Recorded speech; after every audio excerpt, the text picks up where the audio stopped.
smoke coming from near the headlight switch underneath here. I don't know what's going on right now.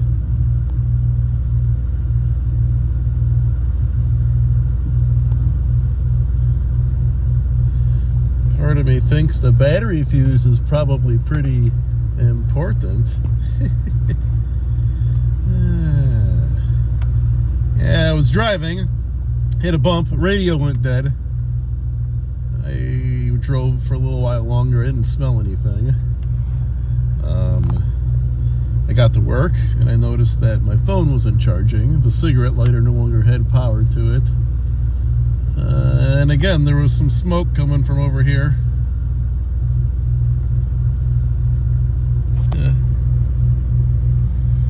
All right, wish me luck.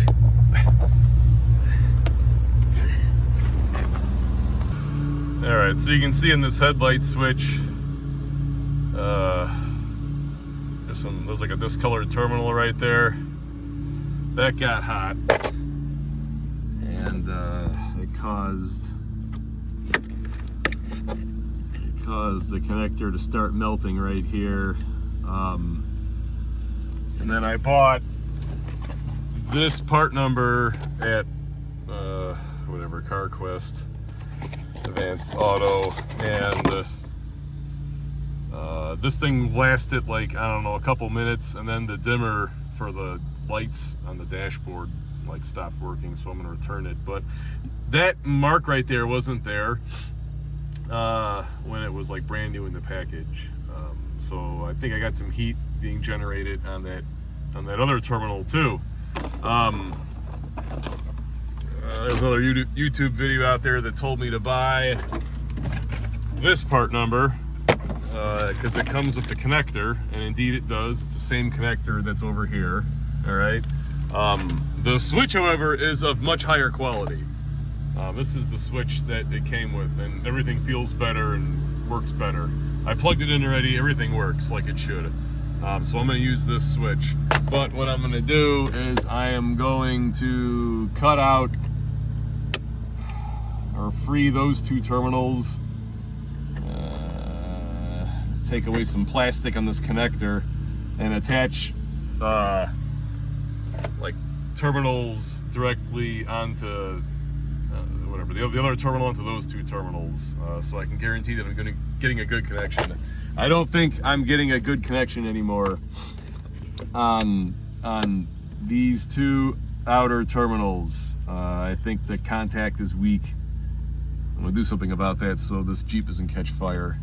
All right, you're gonna use the actual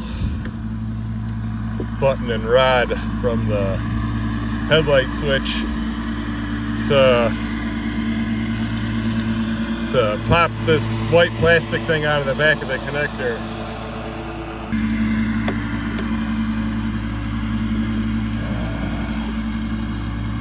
Be careful, these tabs are super delicate and brittle. I've had a few XJs and they break real easily, just like I did right there. So be careful with them. Fuck, my neighbor's mower is louder than a hot rod.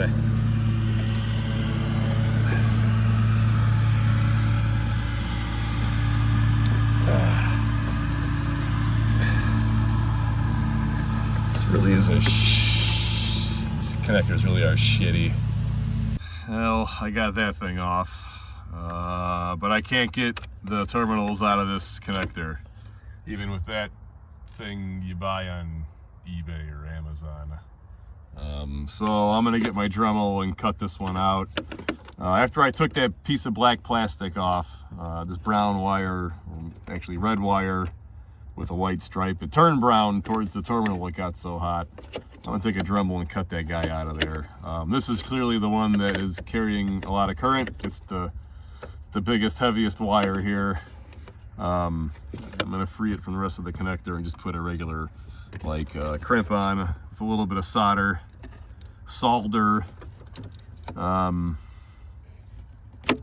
Yeah. All right, so I cut out that cavity from the connector with my rotary tool. this terminal clearly isn't doing a good enough job anymore, okay? So you can call me a hack if you want to, go f yourself. This needs to be better. I need to replace it with something better, so I'm gonna do that right now, all right? I don't wanna replace the whole connector with that. That's gonna be a pain in the wiener. I got that just in case.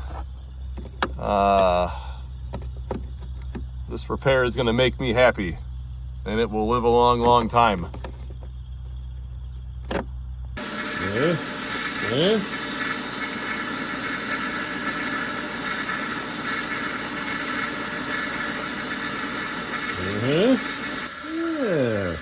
All right, so you can't just like crimp and solder a terminal onto there. You gotta get some sandpaper and you gotta clean all the corrosion off of the copper wires right there. Yeah, like that. Now it's nice and shiny and we'll make a good electrical connection before we solder it in. All right, we're gonna crimp on the terminal, we're gonna solder it. I need to make them a little longer so they don't, get pulled off after I took away some length when I cut them out of the connector. Once you get the thing soldered on, you're gonna pull the rest of the insulation off. We're gonna solder those to the little wire ends that remain and use some heat shrink.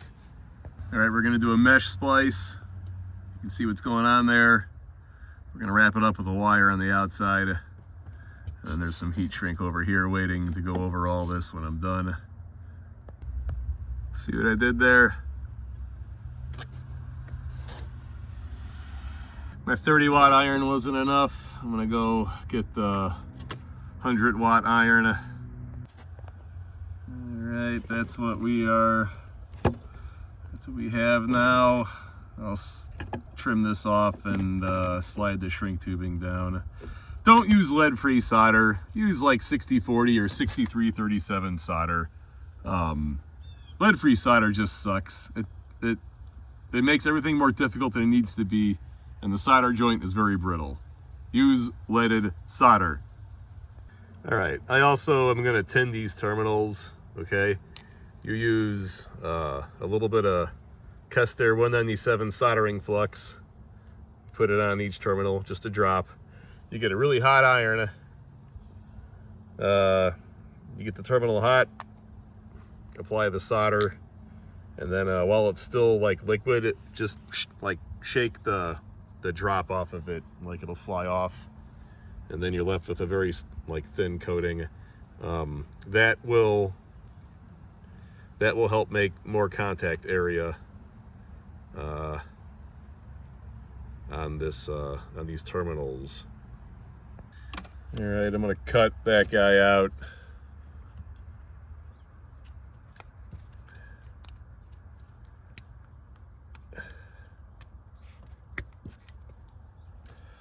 This is the one, this is gonna get in the way of me putting that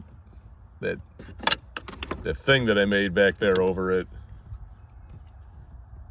And then I lied. I'm only gonna tin those two terminals. Those are the only two terminals that show any evidence of them being hot. And again, the solder is soft.